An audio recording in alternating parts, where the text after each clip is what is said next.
Hello, and welcome to Jimmy and Gabby's podcast. My name is Jimmy, I'm Gabby. and today we're going to be talking about at home birthing. Yes, you heard that right. At home birthing. No hospital, no doctors, no midwife, no doula, just me, my wife, and my It's baby. called an unassisted birth. It's called an unassisted birth for those of you keeping track at home. Now, a little bit about the unassisted birth. It is unassisted. No drugs, no alcohol, no cigarettes. No drugs. Absolutely no drugs. Okay? No medical intervention, just birthing, okay? That is the whole concept of this.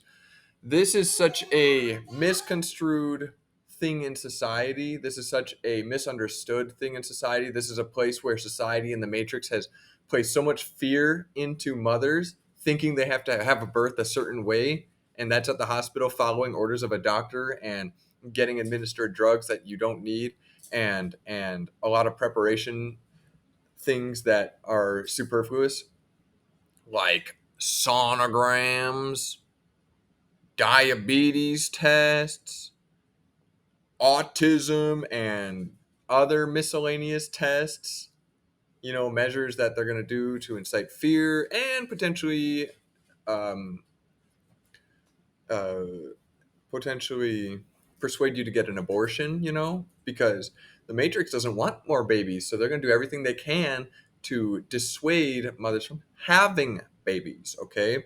That's why we completely opt out of having babies at the hospital. The government, the hospital does not need to know that we are having a baby, okay? And they certainly do not need to be shooting our baby with vaccines. This is very controversial, right? And I bet you a lot of you at home that are watching this, if you don't have these types of values, your blood is just boiling right now. You're like, how could you say that? My baby. And it's just like, dude, we'll just let the results speak for ourselves. I'll put my baby against any of y'all's baby. Same development, or same age for age, and my baby will dwarf your baby. And I don't Hey. say that to be arrogant. I say that to show that our results do the talking, okay? And I want to discuss what we're doing to achieve these certain results. Okay? Our baby is an absolute bundle of joy. She's completely healthy. She has had zero medical interventions. She has had zero shots, and she is the most precious soul in the world right now. And she's just staring at us. She is so cute and so precious. I'm just going to show you guys her right now so you know what I'm talking about. Yep, she's eating chips with attitude and sass.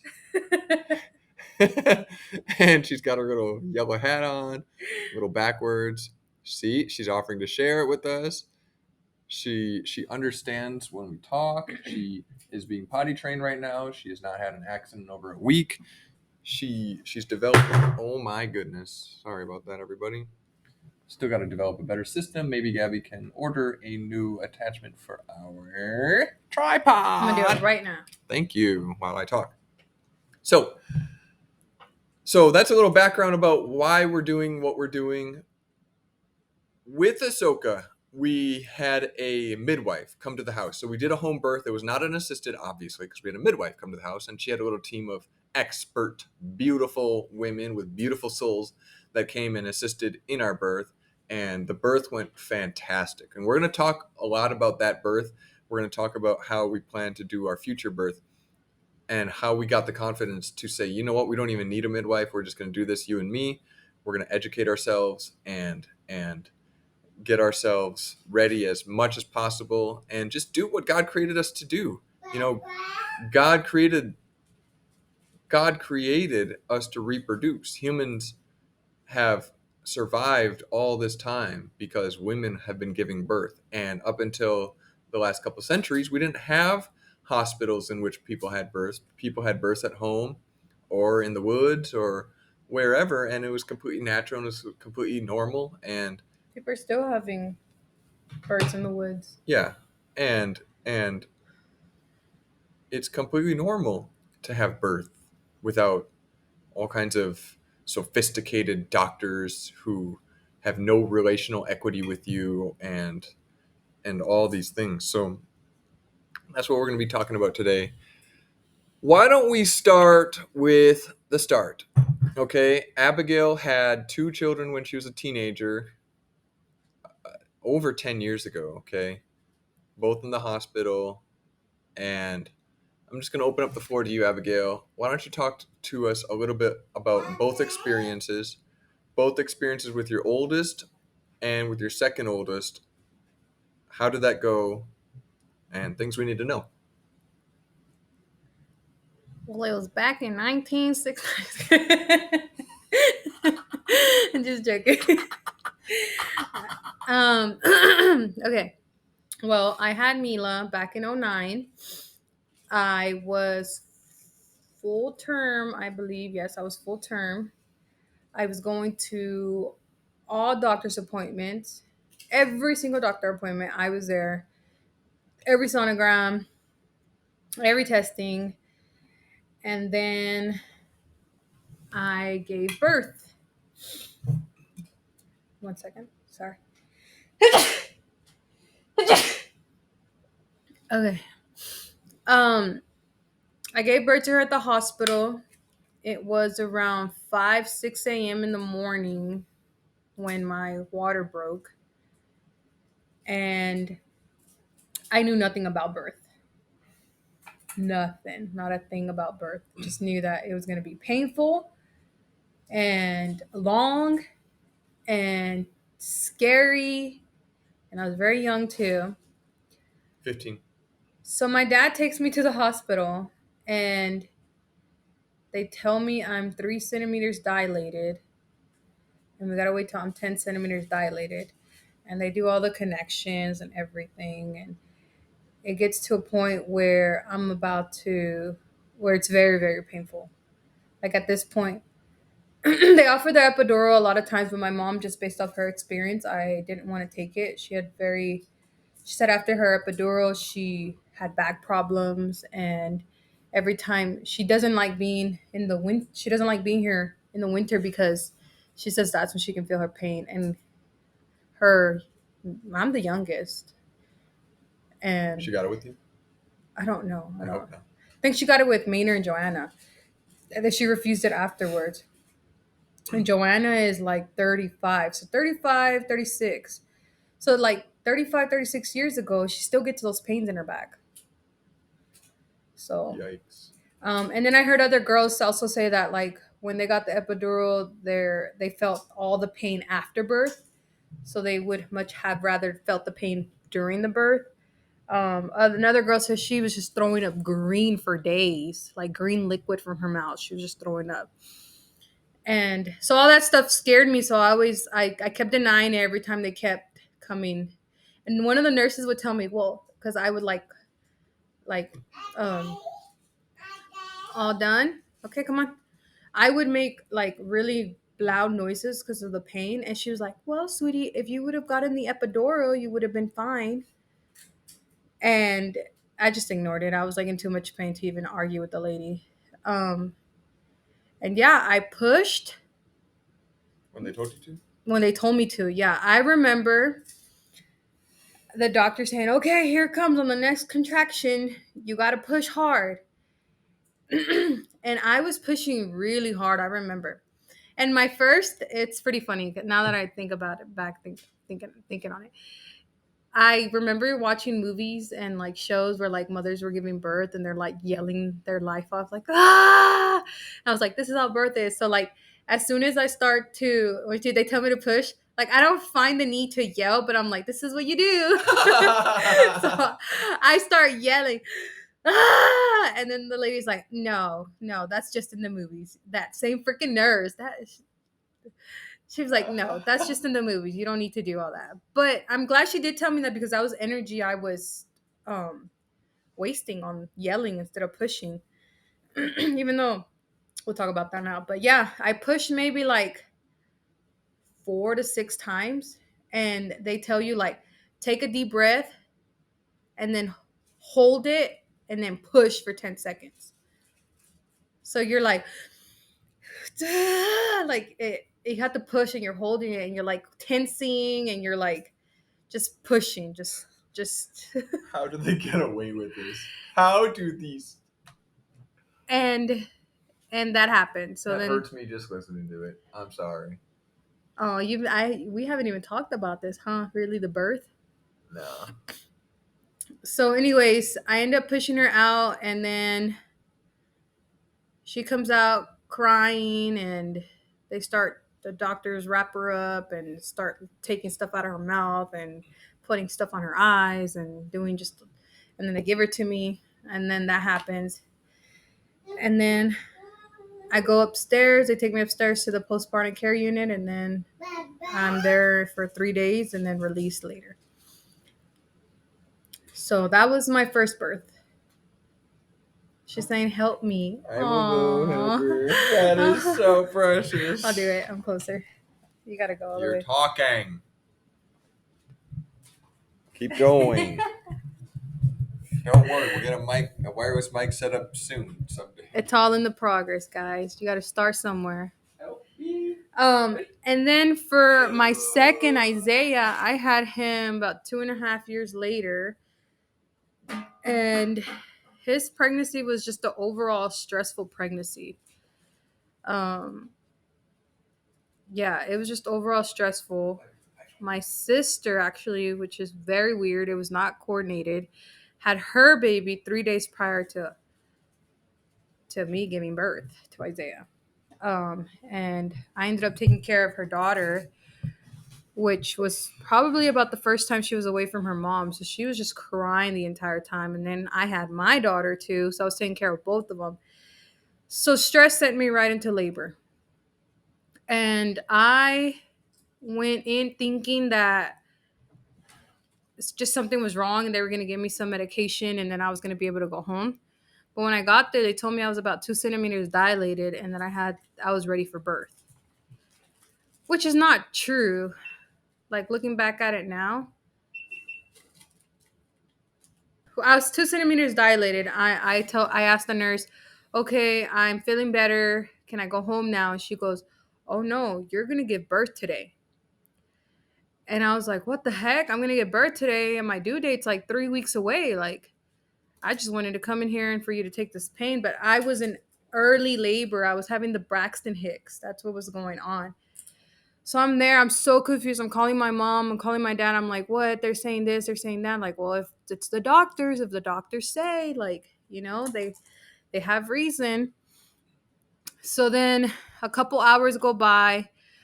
The contractions had already went away at this point. They weren't as strong. And then No. she doesn't know.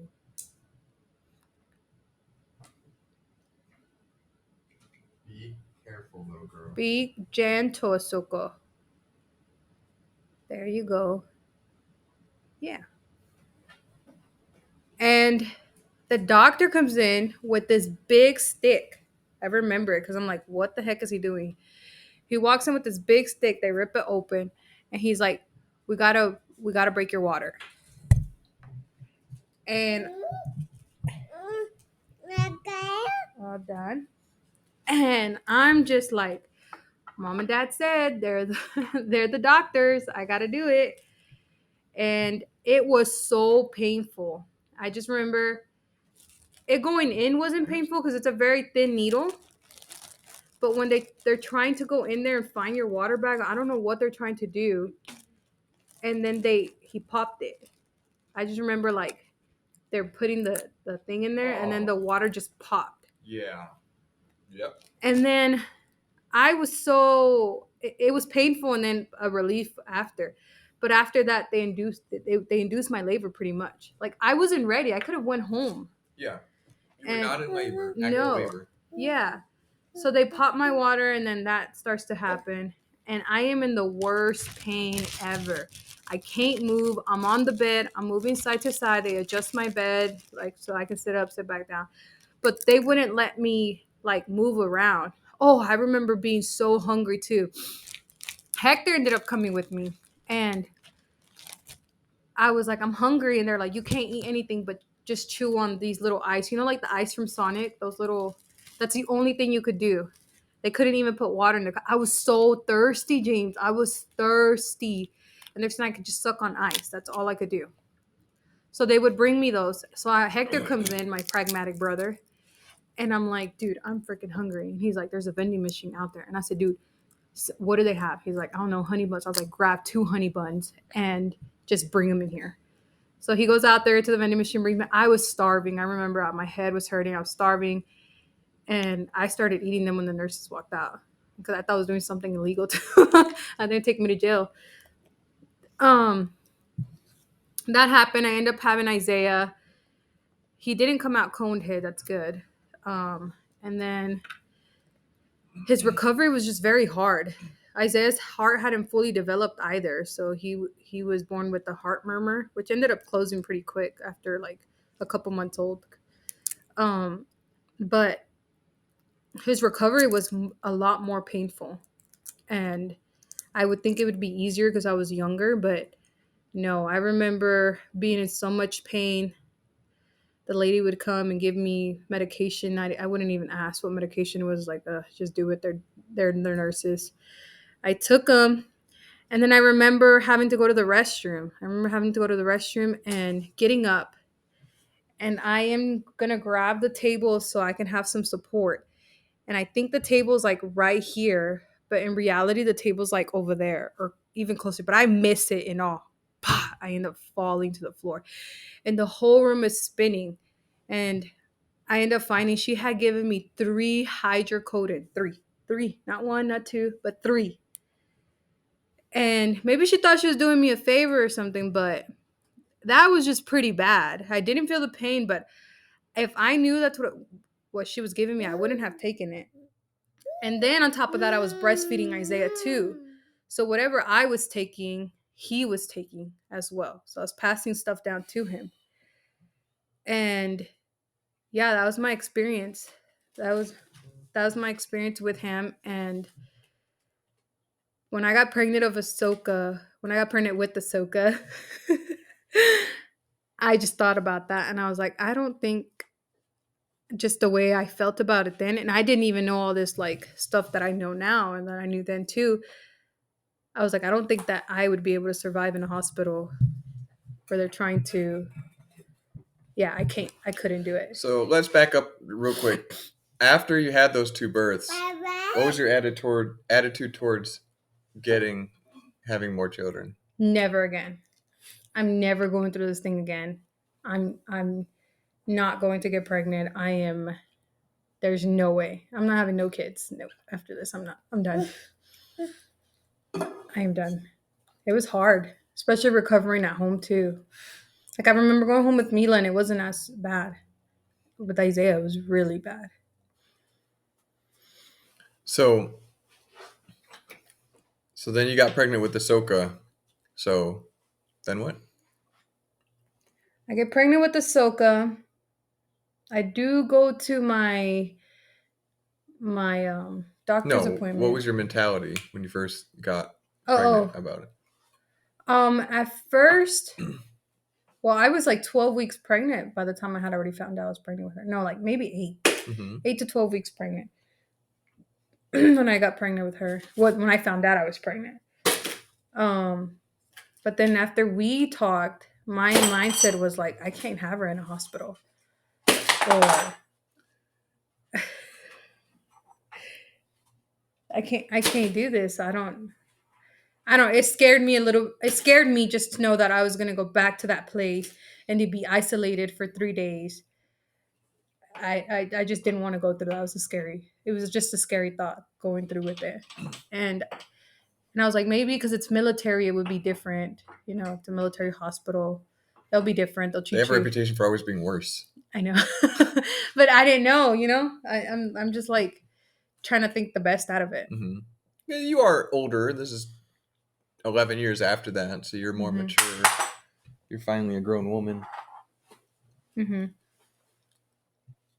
Okay, so man, I just feel like, I just want to. Oh, that's just painful for me to listen to, and I wasn't even there. And, this is going to be very controversial, but This is going to be very controversial. This is going to be very controversial, but that honestly does explain a lot regarding behavior of certain individuals.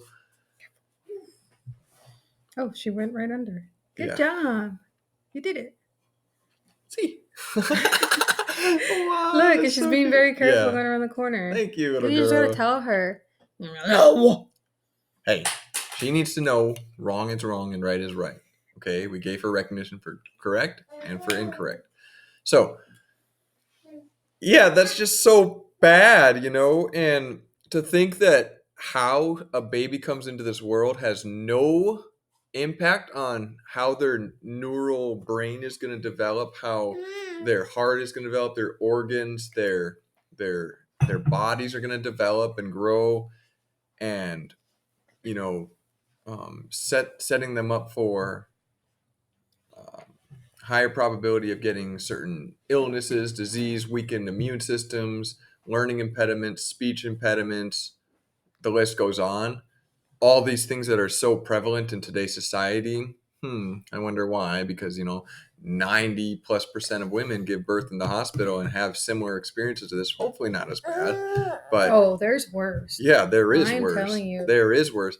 There's this whole thing like women are afraid of getting pregnant. Once they are pregnant, they're afraid of that birth instead of having empowering thoughts, right? This woke society is all about self-empowerment. Those aren't the thoughts that are going, and maybe I'm wrong. I'm not a woman. I haven't experienced this. Maybe I'm wrong. Maybe you do have those self-empowering thoughts when you're pregnant. I hope you do. But from the people I've talked to and the attitudes that I've come across, whenever it gets brought up, oh, you're pregnant. Oh, you're having a home birth. Whoa, pregnant. Oh, I don't know if I can do that. The attitudes that I glean from everybody does not seem very optimistic about birth. It's funny how that is. So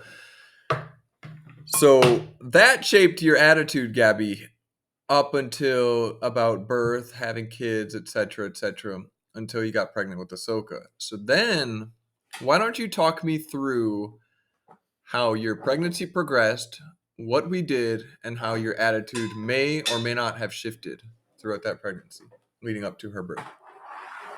So my thought was, so I did it in the back of my mind. I would have it. If I was to get pregnant again, I would definitely do it differently.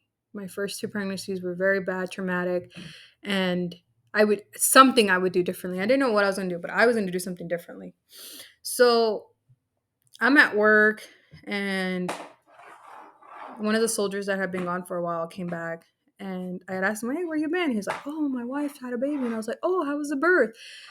Not that I was very interested in it, but I was just like, I'm gonna ask him a question. And he's like, "Oh, it was fantastic. We had a water birth." And then I was like, "A water birth? What is that? Do tell me more." And he's like, "Oh, it's amazing. We had this doula, this midwife." Sorry. They respected our values. We told them what we wanted. And I was like, "Oh, I have a friend that's pregnant," because I wasn't his friend at the time. And he gave me all the information. So I started doing research. And I've started doing research on a water birth, and then home birth starts to come up, and just all these different type of births you can do. And I'm like, let me run this through James.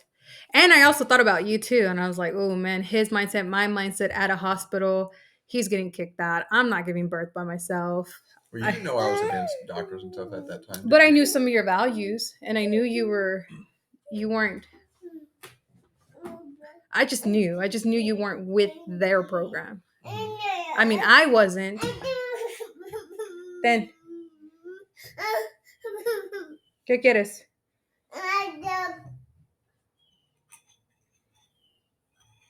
You weren't with their program, so Pop Mogo. So yeah, I end up doing the research, and it seems like water birth was just what you wanted to do, because they would. Selena and them did home births too without the water birth. You just did. Mhm. So I was like, the water births seem good. So we discuss it, we interview them, and they get the green light. We wanna go with it. And then I was like, well, I'm gonna continue going to my checkups. The military's paying for it. I'm going to continue. I want to hear the growth. I want to just do all of this. And I go to the doctor, and then she tells me if I need to book my appointment because we're just getting over COVID. So, like, they had to book tours and in advance for you to go see where you're going to give birth and stuff. And she's like, "We need to book your appointment now because it's gonna get really filled up quickly." And then I was like, "Oh no, I'm going to do a home birth. I'm just there's no need for the tour." And then she looks at me. She's like, "Then what are you doing here?" And I was so confused. I was like, "What?" She's like, "Why are you here? What am I going to do for you?" And I was like, check the growth of my baby." Like, she's like, "But you're having a home birth. Can't your midwife or doula do that for you?" And I was like, "No, but you guys can do it." And she's like, I'm sure your midwife and doula have gave you the numbers of how many deaths and how and like how why home births are bad." She's telling me, and then I was like, "What? No, they haven't." And then she just had this attitude afterwards. Like, it was just weird. Like, at first, it was like nice, Real supportive, real loving. The society is all about love, right? and it was a female too. It was a female doctor at that too. So I thought I was. Great, worthy woman. And yeah, that's the first time I like. So then we had an appointment with Selena later, and we told her the experience.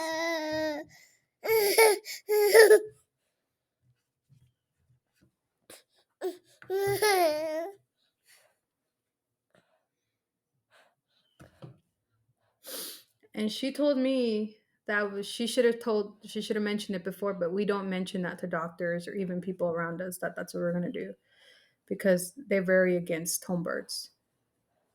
And Can't make no money. I was like, what the heck?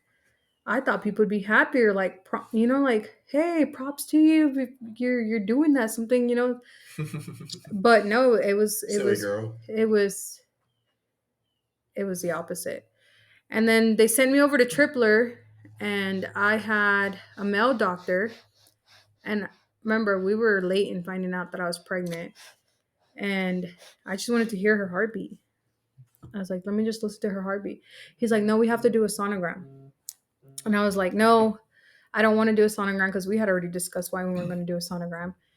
And then he was like, the sonogram is the same thing as as listening to the heartbeat. It's the same functions. And I was like, no, but I don't want to do that. I just want to do that. And he kept pressuring me and pressuring me. He's like, well, it's good to know sonogram because we can get an accurate date of how far along you are. If something's happening, they can address it now and then. Mm-hmm. I told him no. And I don't get to hear the baby's heartbeat. He's like, well, if you don't want to do it, it's the same machine we use. So I'm not going to do as I'm staring at the fetal Doppler that they have on the wall. But technically that is true because we just found out that it's the same technology. It's still sending waves into your stomach. So he was right, was he not? Yeah. But the sonogram has higher waves than the Doppler. The Doppler is very low. Okay. But it still sends waves. Yeah. So we end up doing that. He takes me to their office because that was like the appointment where you get everything what's going to happen through all the checkups when you go get checkups. And he goes, we also want to set up a genetic testing. And I ask him, what is that? And he goes, it's a test to know that we can find out if your baby has Down syndrome, or I forgot the other reasons why they do the genetic testing. And I had texted you that day, hey, they want to do this testing. And you're like, no, don't do it. It's just going to add stress to you that we don't need. Regardless, we were going to have the baby regardless. So I'm like, yeah, no, it's fine. We don't have to do it. And he asked me why. May I ask why? Why wouldn't you want to take this? I said, because it's just going to give me stress that I don't need to have. And he was like, okay. He didn't press me on it, but he was just like, he had this look, like that look that the female doctor had. Like, you're dumb. I'm the expert, but whatever. Don't listen to me. Yeah, pretty much. And just recently, though, I had a soldier that was so stressed out, and she was in the middle of if she should get an abortion or if she should just keep the baby, because they had just told her that her results were back, and her baby had a high percentage or number or something. I don't know how they can tell, but for Down syndrome. And she was freaked out. She was crying and she's like, it's never, happened in the family before. She calls her mom, which her mom is like very like she shows off her family. So when she tells the mom tells her, you need to abort that baby like now. Like we cannot have that baby, that we can't have that kind of blood running in our family. And yeah, her husband was very religious.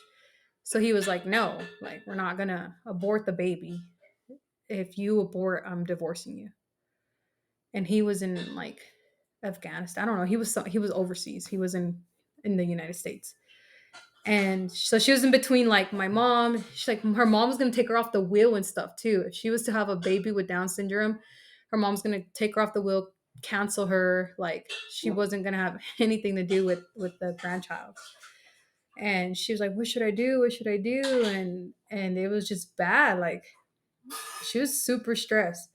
She ends up having the baby, and the baby is born completely normal. There is nothing wrong with the baby. They do all these additional tests to make sure he doesn't have Down syndrome, and he doesn't. And I was just like, imagine if she would have went through with an abortion and that there's nothing wrong with the baby. She would have lost the perfectly fine baby and her husband, Yeah. and probably her relationship with her mom, Yeah. which she needs to lose that anyways. Yeah, I would have. But yeah, so when I thought about him telling me, I was like, you're probably gonna give me bad. And that was just in the first person. She had told me she talked to actually another NCO there in the unit that they had told her the same thing, and her baby was born perfectly fine. So that's another reason why she didn't go through with it, because she said they could be it's the Those test could tests be are like wrong. 50% accurate, bro. Yeah, so I was like, no, it's fine, and I didn't feel like bad, like maybe I should take it, because what could we have really have done, like what are we gonna do with it? So I don't end up, and then that's when I call you. I'm like, never going back to the doctor again. I don't want to do it.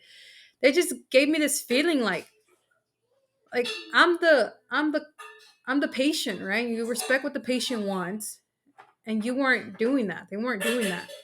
They wanted me to do what they wanted, not what I wanted. What they feel comfortable with, not what I feel comfortable with. So I was like, no, I'm not going back. We're not going back to the plan. So we didn't go for a really long time. We didn't go for like 14, 15 weeks to the checkups.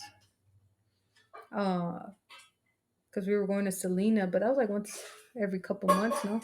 But we didn't go for a very long time until I wanted to get tested for my iron to make sure everything was good. And then we went to the doctor, and that's when you came with me. That was another Because for half the experience. pregnancy, I wasn't there physically. Yeah, but you were already The here. first trimester, I wasn't. Well, yeah, the first time you weren't here for the first two appointments. Yeah. But you were here for that one that I made, so I can get. I was there, and I'm an eyewitness. They treated us with attitude and contempt. And it was hilarious. And I was like, dude, what am I doing in this death trap? Yeah, it was horrible.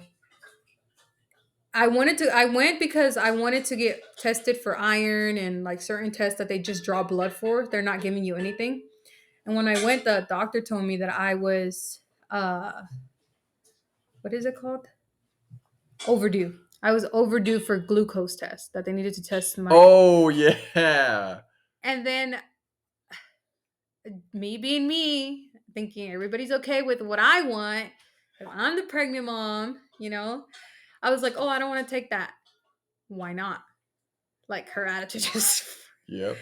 And I was like, because if my sugar isn't doing what it needs to do, like all I can do is just monitor. You can't give me no medication. You can't give me anything.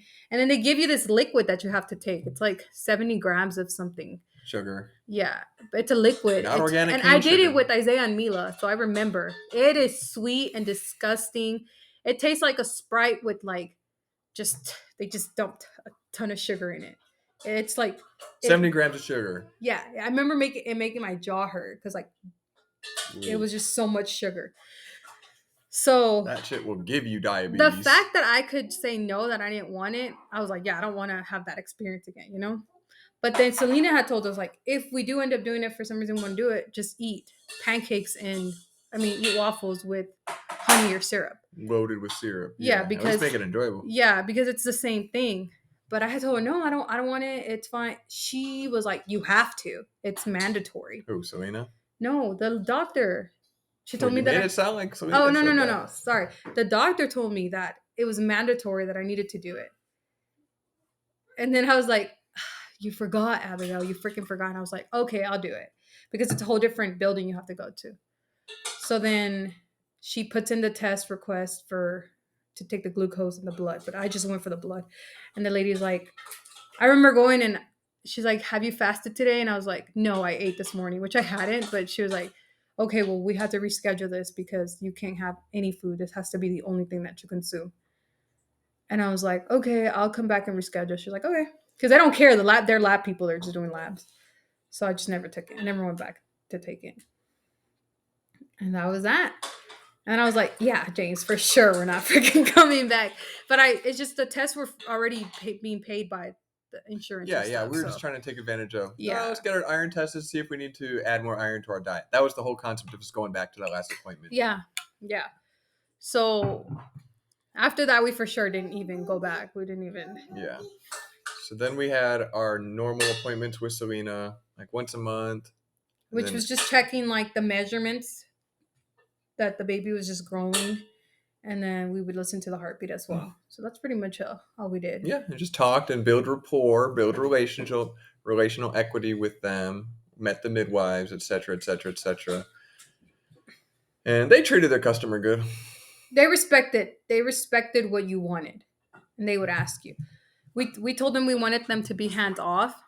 And during the birth, I was thinking like, because James, you were supposed to be doing some of the stuff, but you kind of like froze or like, I don't know what happened.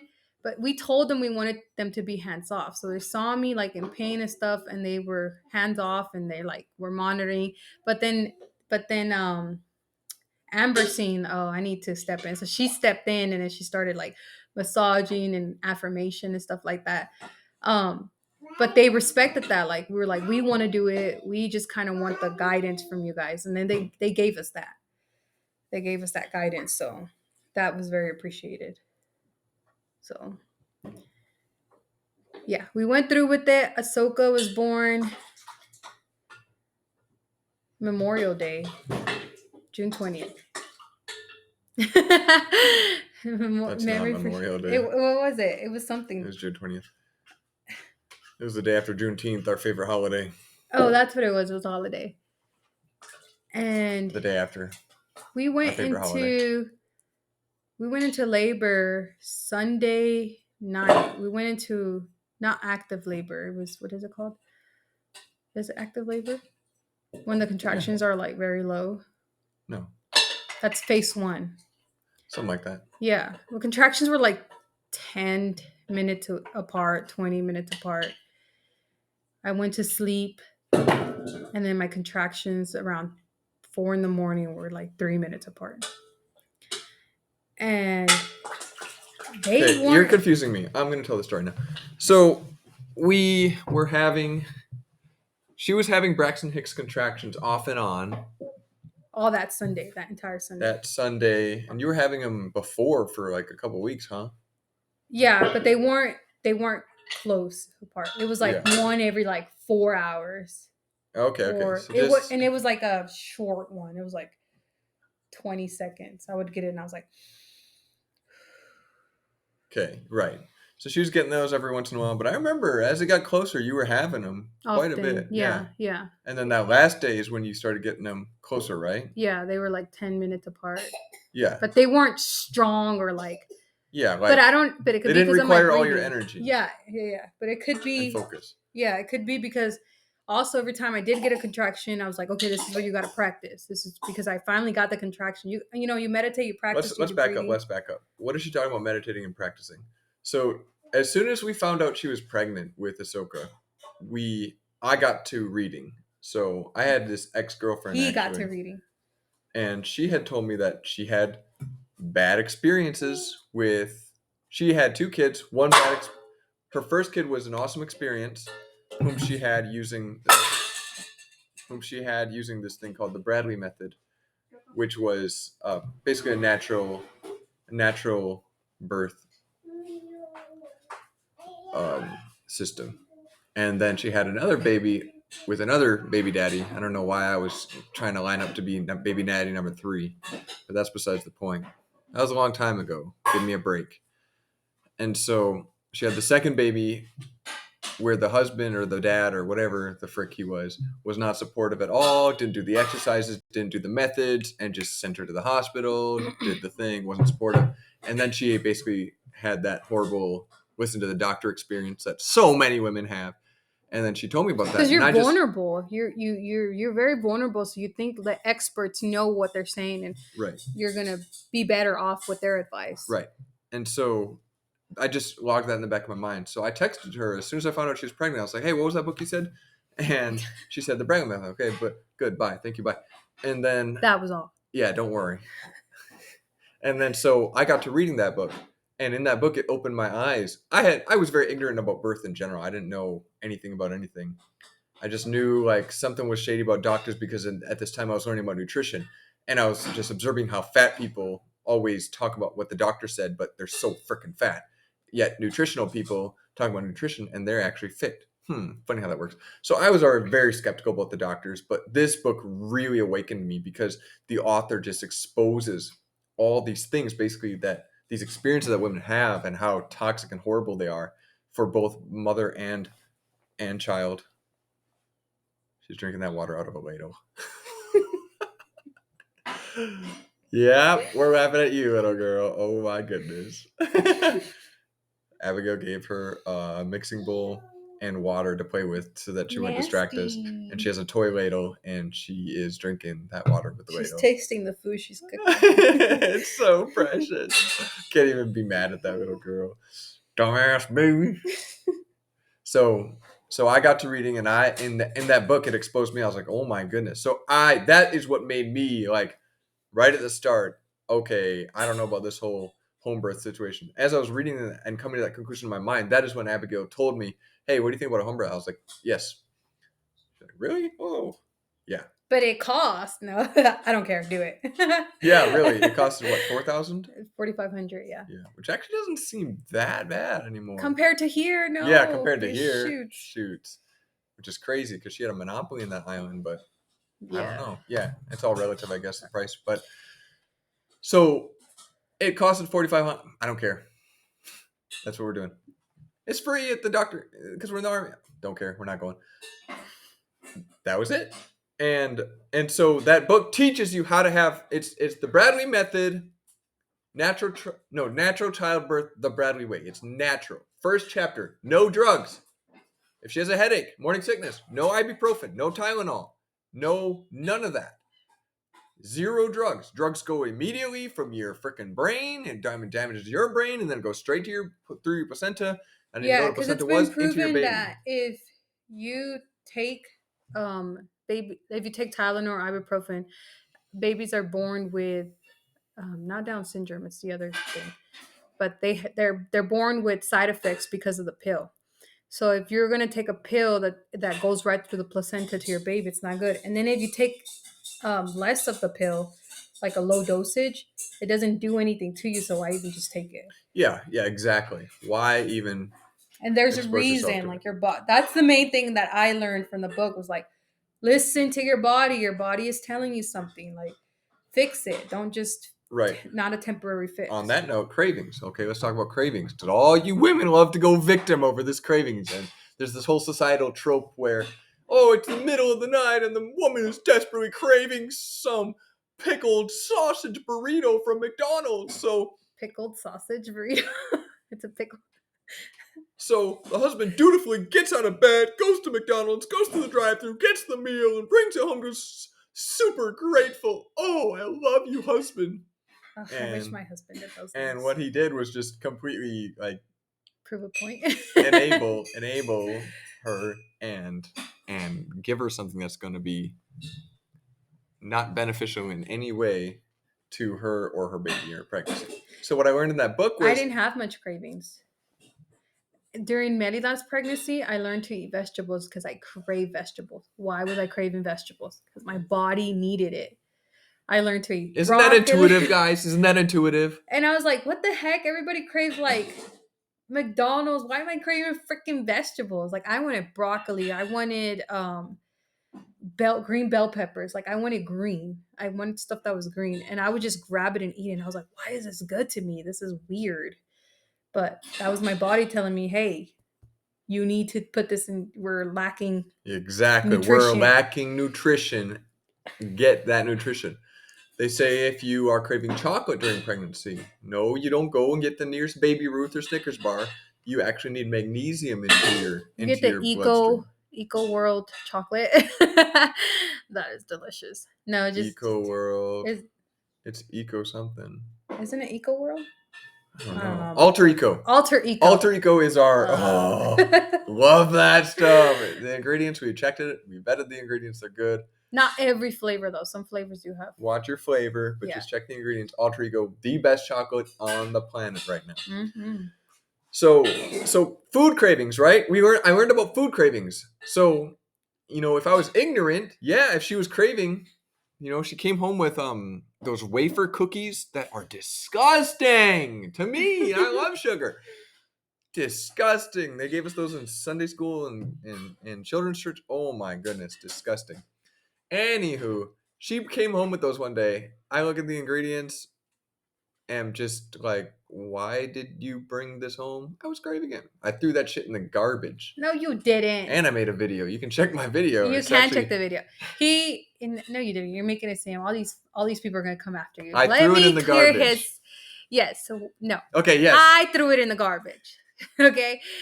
He said, okay, if you're gonna eat this, I need you to look up the ingredients, and if you're okay with eating that, then go for it. I'm not gonna stop you.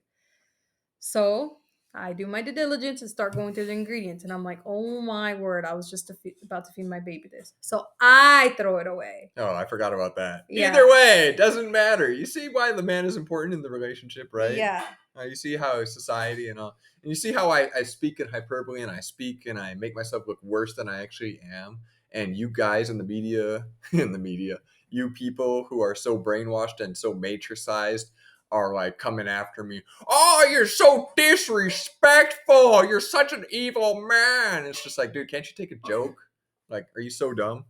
I guess just because you're in a world where like that has happened to other women, so that's why they're like, we should stop it, or we should tell him. Yeah, because you believe everything you see on the internet. It's so funny. Yeah, and I also gained excessive weight when I was pregnant with Melida, and then with Isaiah. She was fat back then. Yeah, I gained tons of weight, and there was no need for me to gain that much weight. Like during pregnancy, you can gain between 15 to 40 pounds, and then lose it. But I think I gained about 12 pounds with the Soka. Mm-hmm. And then, which sounds perfectly normal because you have your placenta, you have your extra water that you're carrying, all the padding, depending on and your the baby height itself. too, and all so that. 12 stuff. pounds seems about normal if the baby is half of that, and then the rest of it is the water, the placenta. Yeah. So you shouldn't be gaining weight in all these areas, women.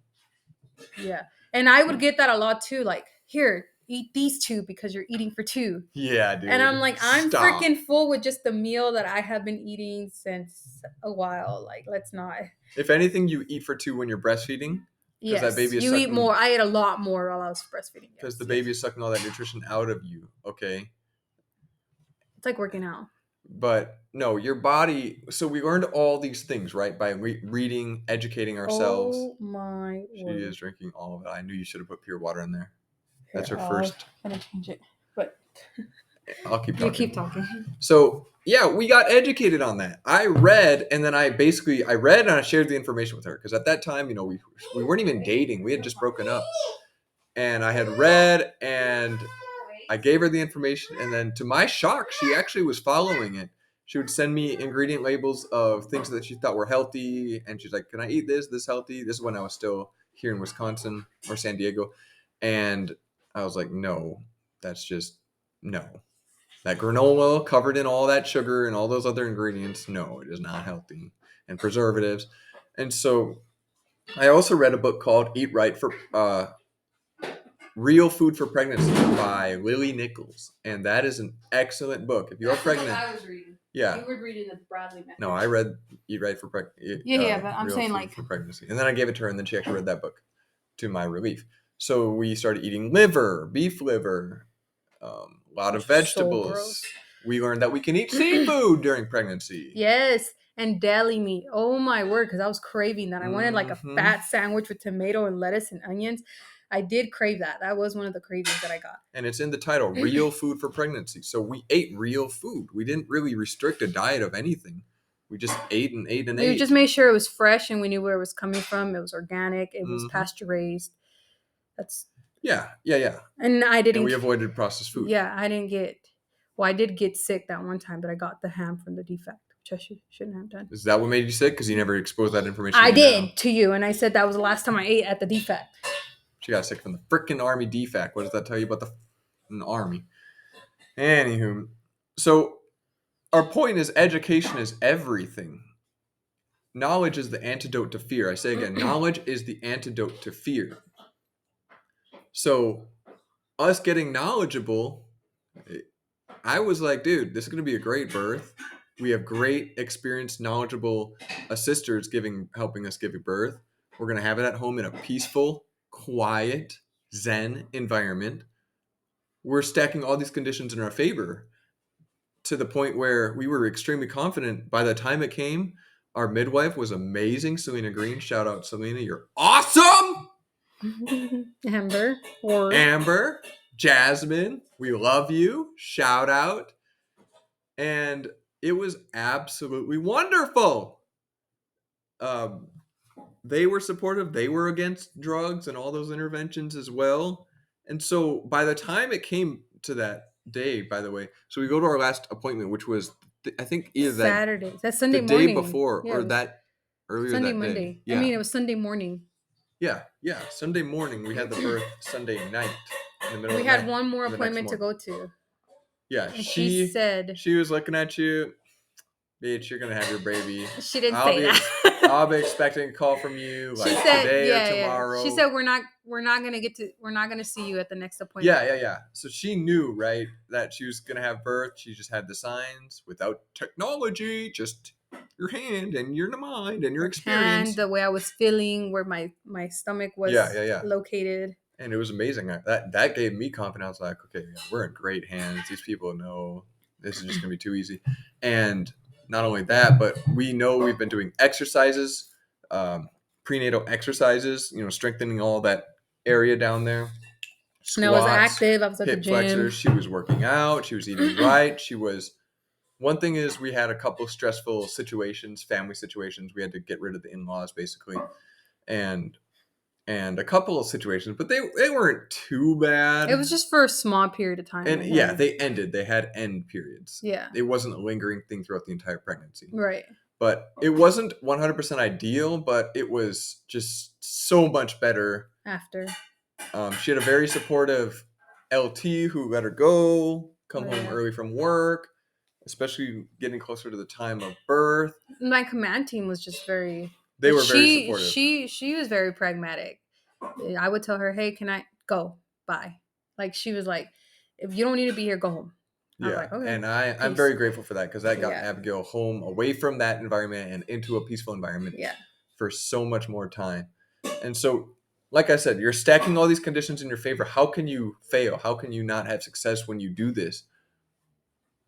And it came down to the birth, and her contractions got serious in the middle of the night, like what, 3 a.m. or something? Midnight? 12? Like 4 a.m. Well, that night, when we went to Selena, when we went to our appointment Sunday morning, my contractions were about 10, 15 minutes apart. And then I was doing the breathing. So I was like, this is just early. This is... let's talk about that real quick. That's Braxton Hicks. In birth, So we learned about Braxton Hicks contractions. If you have a contraction, that does not mean you're in labor. Yeah. It simply means... your body's preparing you for labor. Exactly. Okay, it's actually opening up that cervix, 10 centimeters. So every little contraction, just look at it as it's opening up your cervix just a little bit, prepping you to make it easier for the final go round, for the And final your round. baby's getting in position. Hmm. Yeah, all that's happening. So It's all you get preparing. And so the technique is to fully relax. Do not tense up. That is the enemy of a contraction. You're not the fighting the contraction, worst. you're going with the contraction. And so that is probably the most important piece of information for Which I having a birth. actually enjoyed. It's it's funny to say that you enjoyed a contraction, but like I actually enjoyed because I thought, hey, we're about to give birth, and this is my time. Because I would practice breathing, but Hmm. like you can't really practice for something that's not there, right? Right, right, right. So So it's perfect practice rounds. Every yeah. So contraction. when I was like, okay, this is where you go limp. This is where you relax. This is Hmm. where you. So I would like, okay, practice, and I would practice them, and I was like, oh, it wasn't that bad. And then the next one would come, and then that's how they start to get closer. But since I was just relaxing, I didn't think it was that. I didn't think I was going into birth. I didn't. Yeah, yeah, yeah. So we were so nonchalant about it. She was Yeah, having them every 10 minutes. Ah, whatever, Brackle yeah. mix. And we And were we had nonchalant. Whereas how many of you women have in when you had your babies went to the hospital at that first one? well, I went because with Isaiah. Yeah, I exactly. went because I was having the contractions and I was like, okay. I'm having a And I contraction, was gotta go. tensing and And I she didn't was know tensing, she was anything. I didn't know fighting it, she anything. didn't know anything. And Yeah. the doctors did nothing to educate her and told her to do what she should not do. Crazy. Which I don't think they have that knowledge because, Because they're not trained with it, nor do they want it. yeah, because, anyways, yeah. So then I go to sleep. I remember going to sleep that night and I wake up because one wakes me up. Like I'm able to sleep and I can still feel them at night, and I'm like, just ignore it. So I'm able to sleep from I think we went to bed at 9 that night, from like 9 to like 3:50 or something like that, and then that one wakes me up. I'm like, what the heck? And I do the breathing again. I'm breathing, and they're about 5 to 7 minutes apart, and I'm like, oh crap, they're not 10 to 15 minutes anymore. They're 5 to 7. Uh-oh. So I'm just like, don't worry about it. Relax. Just breathe. She's still ignoring it. She's having serious contractions. Yeah. And then I'm not waking you up at all. I'm not doing anything. That's right. I need my sleep. Shut your mouth. And then, and her feet are soaked. Do you hear them? Oh my goodness. And then I look at the time again. I download this app. I'm like, because I'm trying to see how far along they are. I download this app, and then they go from 5 to 7 to like 5 to 6, and then 3 to 4. And I'm like, that's when I wake you up. James, my contractions are 3 to 4 centimeters. And this is like at 4:50 now at this point, because I went back to sleep at 3. So at like 45 minutes go by, and I'm just like, no, about 30 minutes go by. I sleep for another 30 minutes. I wake up again, time it 3 to 4 minutes. And I'm like, oh crap, I think this is happening. They're like very close. And then we call Selena. And then No, she wakes me up and I said, okay, text Selena. very supportive. Very supportive Very ready husband. after reading all of that. That's what Oh, you yeah. do. I was very ready. Call Selena. I'm freaking tired. Anyways, so I wake up, I get up, I go to the toilet, I'm there, and I'm like, relax, just relax. Which the toilet ends up being the most comfortable spot for me. And it makes sense that after reading this other book that we're reading now, because the way you sit down and your cervix just your pelvic bone, the way it moves, Hmm. you're prepping it, you're positioning. So that's why I just wanted to sit there. And yeah, my mucus plug comes out, and it's time. It's go time. And we go into the water, and I have some very painful contractions. I won't, they were painful. Selena comes, sets up the pool. She gets in the water finally. Oh, the water, but we got in the shower too. When I got in the shower. So right before I go into the birthing pool, I take a shower. I let the water just run on my body, warm water on my body, on my stomach, on my back. It relieves some pain. And then we go into the pool, which is like, when you work out really hard and then you take that shower, like this that releases like just relaxes your muscles. Like going into the birth pool just released so much tension, or just made me feel warm. I don't know. It was just an incredible feeling. So I recommend water births. I will do them for the rest of the babies we have. And yeah, the contractions started getting more intense, and I started forgetting what I needed to do. Not completely, but just relaxing my body, relax your face, relax your shoulders, relax. I started because I was on all fours, like breathing, and I remember like my shoulders being up and then my forehead being crunched up. And then Selena was telling me, "Hey, you need to breathe," because the baby's heartbeat was dropping. She's like, "Hey, you need to breathe." And then I checked myself, "Hey, you're not taking deep breaths again." So I started with the deep breaths, and then I thought to myself, like, some time had passed. It wasn't too long, but some time had passed. And then I was like, I don't think I can do this any longer. For some reason, I thought that the home birth, the birth was going to be longer than what it was. Like I was thinking 12 hours, Yeah, which that's in essence it kind of was, but it wasn't intense labor. exactly.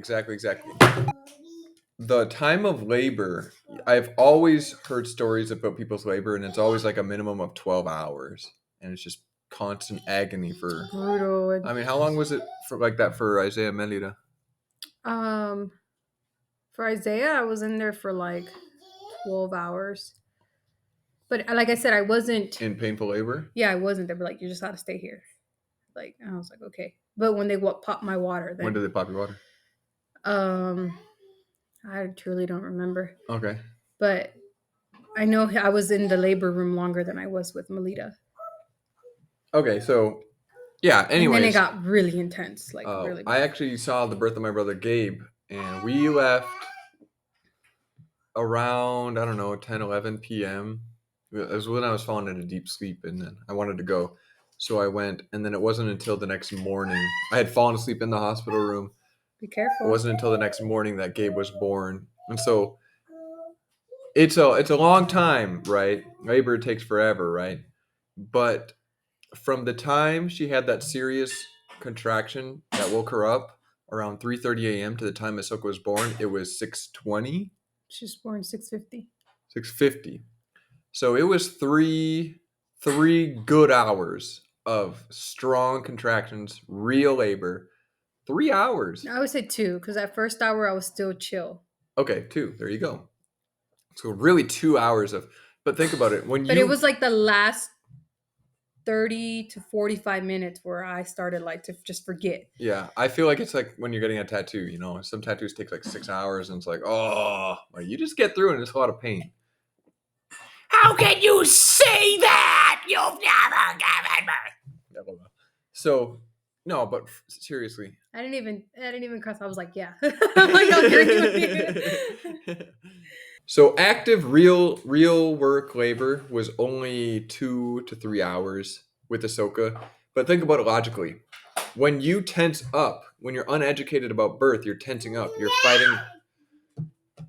You're fighting your contractions.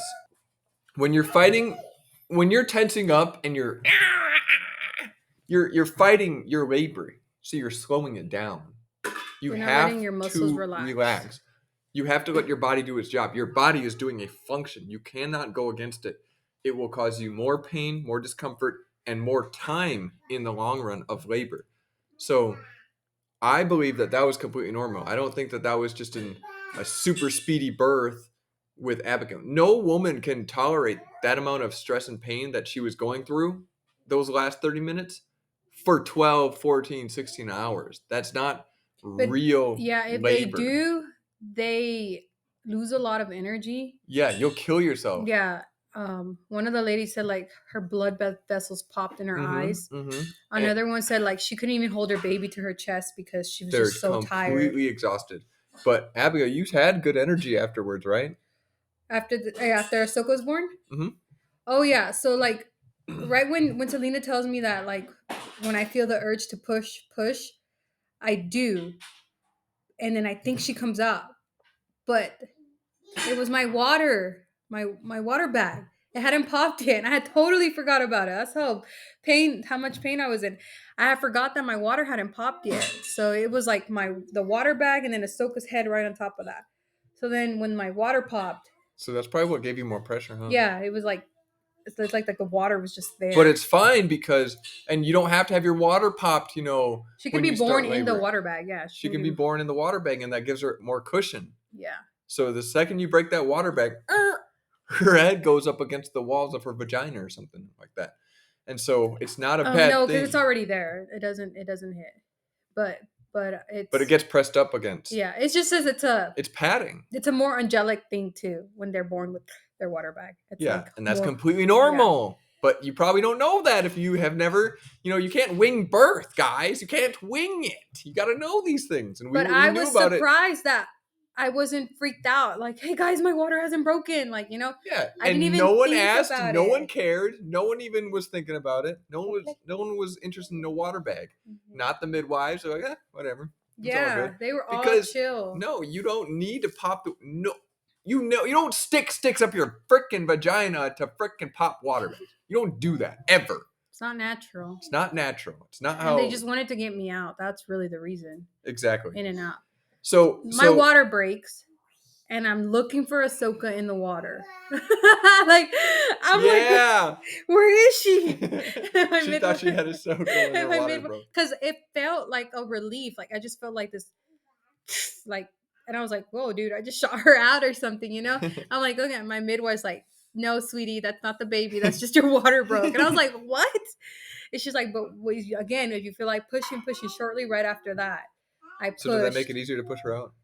Yeah, well, it wasn't so much pressure like it was before. Mm. So if I felt more relief, it wasn't Yeah. as painful. So then you were ready to push? Yeah, then I was You had ready the to push. energy? I had energy just came into my body, and then I pushed her right out. And you thought I was gonna squeeze her. Yeah, because she's like in the squatting position. I thought she was gonna like crush He her. thought I was sitting. I was gonna crush my But baby. I grabbed my baby. It was just an amazing, amazing experience. I have a video of it. I'll check it out someday when I'm not grossed out. I get a little grossed out about birth. I'm not gonna lie. You know what I'm saying? I'm not an agile and I'm not a perfect angel. But the biggest thing here is just the relaxation. I can't stress it enough. How you have to relax. You cannot fight your body in birth, and in so doing, your body's been doing those Braxton Hicks contractions this whole time. It's been getting ready for birth. So now when serious labor starts, everything is ready. You're practiced up on your relaxation. You're in a good state of mind. You're in a good environment, and you relax your way to having a great birth. And then she was born, and she was the most chill. Like Melida came out crying, Isaiah came out crying, and she came out and she thought she was still in the womb. This girl's still knocked out asleep. And she was purple though, and she hadn't taken her gasp of real air. So I had to give her mouth to mouth, which was very easy, very slow. I remember doing it very slow. And then all of a sudden, I think she was like, "What the heck? Who's this?" And she cried like for 2 seconds or one. It was like, This is, "Wah." and then she stopped. She did not cry. And I looked at Celia. She's like, "She's calm. She's good. She's born. She's not stressed. Everything was Everything's peaceful. chill." How did your body feel? Did you feel the high of childbirth afterwards?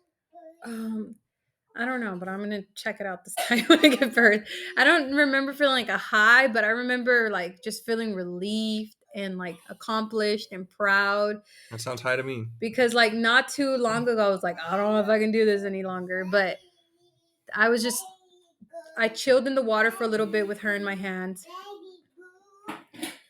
And then they said, we're gonna get her up. Let's help her get up. But I didn't hear them say, let's help her. So I just get up. And they're like,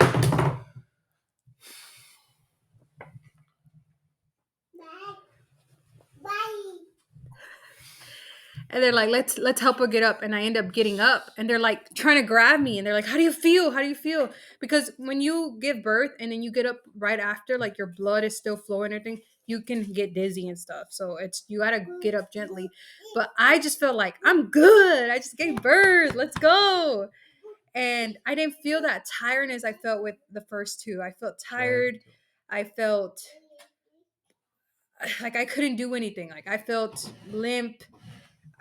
like I couldn't move. Like they have to push you, they have to carry you, Yeah, put you you in a were wheelchair. energy drained. Yeah, I could not, I couldn't do anything. And then with her, I was like, yeah, let's do this. I was like so active, Yeah. alerted what was going on with her.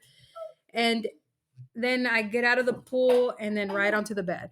That was like amazing. And Hmm. then they're doing everything where I'm just watching their. And how nice was it to be on your own bed in Yes. your own zen from the time you gave birth until you were fully recovered? Yeah, it was an amazing feeling. Like this, that's one of the things that I didn't want to go to the hospital because I knew I had to stay there for 3 days. Yeah. And I just Ugh. was like, no. Just to, And then right after I gave birth, we opened up the blinds because we gave birth. We started labor around 4 a.m. Precisely 4 a.m. yeah. So it was dark. sunlight. Soka's quiet. We'll give you attention in like 10 minutes, little baby. Yeah, after she was born, it was broad daylight. They opened up the blinds. It just felt all new. A new beginning. Yeah, it was and just it was all a new new. beginning. Yeah. So it was amazing. I felt great. I felt amazing. I got to rest. I felt comfortable in my bed. My sister-in-law was there too. They were bringing me food, snacks. I remember my first meal was salmon. And yeah, we were home. We were home. Everything was good. No shots. No. So going forward, we are going to do our own birth, unassisted. I will be the only assister, and it's going to be amazing. We're reading a different book now. Yep, On we're the reading unassisted more, birth, and getting more educated on getting it. more books. But I feel just with that knowledge, and we can do it on our own. Besides, we tried to do a midwife here, and it was just all business. It wasn't the same relationship we had with the ones in Hawaii. Yeah. It was just like, it felt like I was gonna go to a Which hospital. we wouldn't discourage you from doing that if that's the alternative to going to the hospital. 10 times out of 10, go for a midwife. Just in our experience, they're nice, caring people, but yeah, It felt more just business. the vibrations. Yeah, it felt more business. Um, many will claim to be loyal friends, but who can find someone who is truly reliable, right? Proverb says that, and I live by that. And so we're taking matters into our own hands. And then we did find a doula. She's great. She's amazing. But I think the just more knowledge that I'm getting, and then the other women that I'm around, like, this is very doable. And if you have a 100%. supporting person, it doesn't have to be your spouse. It can be your sister. It can be your mom. Somebody that supports you, or just even you alone. Like the one that was going to be our doula, she birthed alone in her room in peace, and by herself. Yeah, on her own.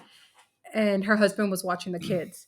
So yeah, I was like, dude, I can do this. I can do this. So 100%. We're very confident. We have positive thoughts. Advice that we've been given is to avoid the negative. Anytime we bring up that we're having a home birth is negative reaction. The faces, just every reaction. Oh, are you serious? Oh, I could never do that. Oh, are you sure? It's always negative, and it's just like, at this point we just laugh. I don't think that seeps into us. It doesn't. I kind of just say it because I want to see the reaction. Yeah, exactly. I think we've risen far beyond that. Maybe with Ahsoka, we were like, maybe you're right. No, not really. You're not. Yeah. Because, like I said, education, knowledge is the antidote to fear. When you're knowledgeable, you know what to expect. You know everything. You've done it before. You have the confidence. Confidence comes from past success, right? And we've had a past success, and we have the knowledge. So what can go wrong, right? Mm-hmm. I can do all things through Christ who strengthens me, right? You got that tattooed on your chest, don't you? And like I said, I'm not trying to be arrogant. I know I come off that way. I'm not going to change. Sorry, but I feel so confident. I want to share this with you guys from a sincere heart of wanting to see other people succeed this way. Because as I said in the beginning, the first 5 years of a child's development are the most important. They need to come into a good environment, a healthy environment. The prenatal care that goes into the mother during her pregnancy has to be nothing short of exceptional, right? Her diet has to be flawless. And I am so proud of Abigail because she just she cares so much for her unborn child that in moments of weakness and temptation to eat a certain thing that may or may not even be that bad, but even if it's borderline, she will avoid it and say, "Nah, I'm not gonna feed that to my baby." And only the nothing but the best, right, to her child. And it's just amazing and so relieving to me, the husband, to see her do that But it's because because I've seen the difference. I've had the pregnancies where I didn't know any better and I just ate and I can see just the development of the kids. And I have hope. We've made an improvements, but I couldn't put now having that knowledge. I just couldn't put the next kids through that. she's saying is she doesn't want to predispose her new child Yes, to thank a you. life of difficulty, cognitive difficulty. And it's crazy to see, like I read in the books, like what you eat, your kids will eat, and it's true. Like this little girl eats broccoli. This little girl thinks the liver pills are freaking chewies, and she just eats liver pills like it's freaking And they candy. taste like liver, powder livered. Yeah, It's it's powdered dry liver. Yeah, powdered liver. powdered liver with enclosed in gelatin capsules, and she'll just chew it. And I'm like, And what in beg the for world? more. It's the Who? cutest, funniest Yeah, thing. who are we like raising? But it's just amazing to see that she likes that. You know, people are impressed by her when she's eating seaweed. She only has eaten natural food. She has only eaten real food. She has not eaten processed food. And that will not change anytime soon. Same with our future babies. And that predisposes them to being elite. You know, you think about all her peers, they're all eating baby formula or even milk from McDonald's breasts and processed food, all these Yeah, cereals and that and too. That was something. Well, with Isaiah we really didn't do Gerber, but we did do some. But she's never had any puree or anything like that. We did ling, baby linguining. So she started eating at a very young age. mm-hmm. She's an eater. Now she has teeth, so you watch out. Real food, real teeth. Yeah. So just watching her development made me like, this is what we're gonna do moving forward. And now the unassisted. The thing we're gonna focus on now is postpartum now, taking care of myself after the baby is born, because that is very important also for future babies, because you don't want to have a messed up pelvic bone and then not be able to give Yeah, birth there's babies. so So much more to talk about in this topic. We're going to cut it off right there. We have a lot more to discuss and talk about regarding this topic, but the whole point of this episode is really to empower you to think to consider something that you may not have ever considered before. It's a whole paradigm shift it's just, going from the medical yeah, establishment to this. Like, and becoming that's aware of doable. it. Yeah. That's real. That's a real thing. And you can be successful in that. And not only that you can be successful, you can be 10 times more successful and thrive and happy and recover faster. Your baby develop faster. Like all these benefits, like the list goes on and on and on and on of the And there's a pros. lot of things too that I've thought about, like, okay, if I do this home birth, because we were gonna do it with just a doula, I'm like, okay, we're not gonna have a midwife. The midwife's the one that can do medical procedures, like if you get cut or if you do this stuff. And you just have to make yourself aware of the wrong things that could happen, but not linger in them or let them fear you. So there's books out there right now. I'm reading The Unassisted Birth, and that book tells you if this happens, then do this. If that happens, then do this. But if you prepare yourself and you're aware of these things, then you know what to do when those times happen. And if it's for like a medical reason where I need to go to a hospital, we're not gonna freaking just let me die here, right? We're just not gonna let me die. Like we'll go, but it feels confident. I feel confident, and James is gonna be my midwife slash doula. So he's aware of things. He's gonna read the book as soon as I'm done, and then on to the next book, and on to the next book, and yeah, we're gonna do this. I'll have it on camera. I'm gonna vlog it. You are. Yeah, well, not like the entire thing, but just like relaxing and how it turns out, because I want people to see like, okay, it did work, you know. Okay. You heard it straight from the horse's mouth. With that said and done, Thank you for watching. This is such an important episode. Thanks for staying to the end. We love you.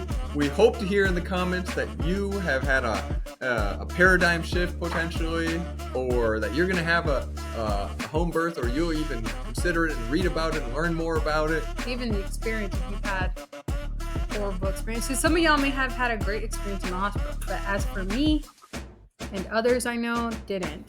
But tell us your story. And if anything, just if you hear somebody say they're having a home birth, give them a good reaction.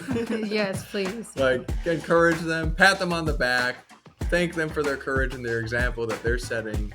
Tell them to eat right. You have to prepare properly. And you can eat during labor, not just freaking eat ice. I was hungry.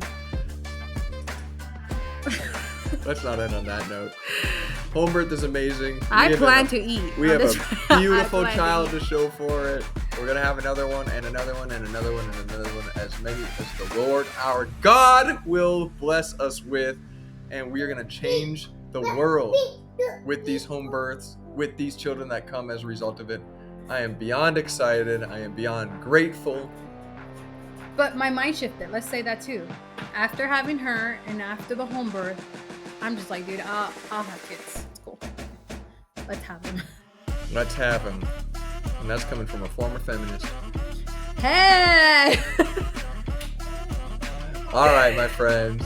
See you next weekend when we talk about the Miracle Morning!